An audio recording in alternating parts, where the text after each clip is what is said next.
Look at the sheer volume of steel and cargo stacked onto this single hull.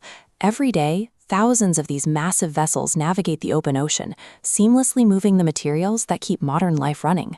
But this sprawling, planet-wide logistical web depends almost entirely on two narrow, artificial shortcuts to bypass entire continents, the Suez and Panama Canals. This map shows the current distribution of global trade, and right here at these two specific geographic coordinates, the pathway's bottleneck. 12% of all global goods are squeezed through Suez, and another 5% navigate through Panama. That combined 17% is the invisible foundation of our economy. It provides the hyper-efficiency required to keep supermarket shelves stocked, energy grids powered, and consumer prices down. Right now, that perfectly connected system is fracturing. Both of these vital waterways are failing simultaneously. Watch what happens when we model this disruption.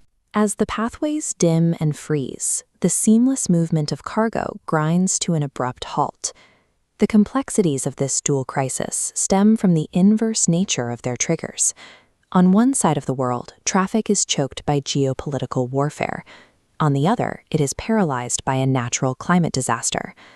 Together, these synchronized blockages threaten to dismantle the modern supply chain, forcing the global economy to revert to the long, arduous trade routes of the 19th century. Over in the Middle East, the Suez Canal processes roughly $1 trillion in commercial value every year. Wedged within these remote desert dunes, this massive container ship highlights exactly how narrow this crucial artery really is. The cargo traversing these waters includes global necessities. This black tanker represents the massive volume of energy resources, specifically oil, whose transit through the isthmus doubled following the Russian invasion of Ukraine, right alongside critical food staples like wheat.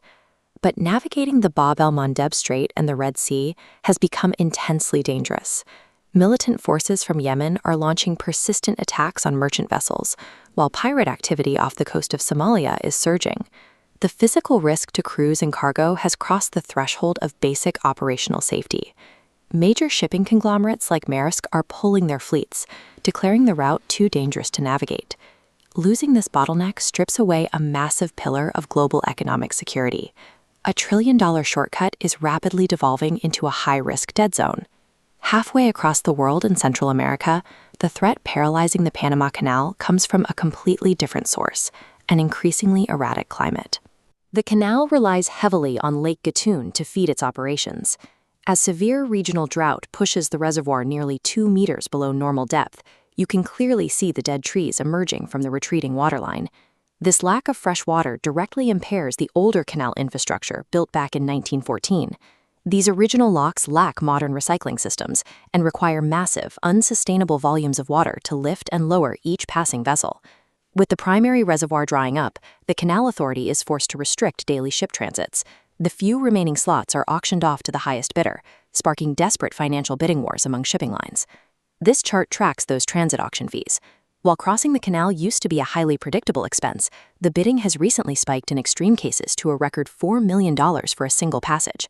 A century-old engineering marvel has become a critical liability. The simple lack of rain is directly capping the maximum volume of global trade that can move through the Western Hemisphere. With the central shortcuts choked, the geometry of global shipping is redrawn. This map illustrates the alternative, a massive detour around Africa's Cape of Good Hope. This adds 3,200 extra miles, translating into lost time of up to 14 extra days at sea. Those extra weeks on the water trigger a cascade of logistical failures. Vessels burn millions in extra fuel, and the sheer volume of cargo arriving at ports plummets as ships are tied up endlessly at sea. These delays compound rapidly. Every extra gallon of fuel and every extra day at sea gets priced into the final cost of the cargo, turning these forced geographic detours into direct, measurable drivers of global inflation. We aren't entirely defenseless against these systemic failures. Modern infrastructure can adapt, as seen here with this massive bulk carrier securely positioned inside the new, wider lock system of the new Panama Canal. Designed and built by the WeBuild Group, these complex concrete structures alongside the locks are advanced water recycling basins. They allow the new canal to save 60% of the water required for lock operations. By recycling its water, the new system maintains its maximum draft even as the lake dries up. It has tripled its loading capacity compared to the 1914 canal and continues to break transit records despite the severe drought. Engineering our way out of climate bottlenecks is absolutely possible, but it requires immense capital, deep structural foresight, and decades of planning long before a crisis ever hits. Even with those engineering advancements, the global shipping network remains under immense strain today.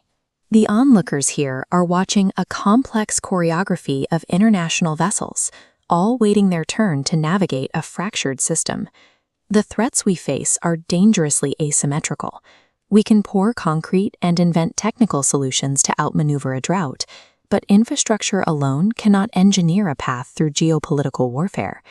We have built a deeply interconnected global economy that hinges almost entirely on a handful of very narrow, highly vulnerable geographic choke points. Our trillion-dollar supply chains balance firmly on a razor's edge. Surviving both human conflict and planetary change demands a system that is as resilient as it is efficient. And that wraps up today's Explainer. Seriously, what a fantastic deep dive into those mind-blowing engineering concepts. I just want to say a massive thank you for sticking around and completing this journey with me. So let's get into it. Did you find these complex engineering concepts as utterly fascinating as I did? To get more amazing construction content, just follow this blueprint. Thumbs up, share, subscribe, and hit that bell. Trust me, that notification bell is the absolute foundation to ensure you never miss our next upload. Which leaves one final question. What incredible structures are we going to build in our very next adventure?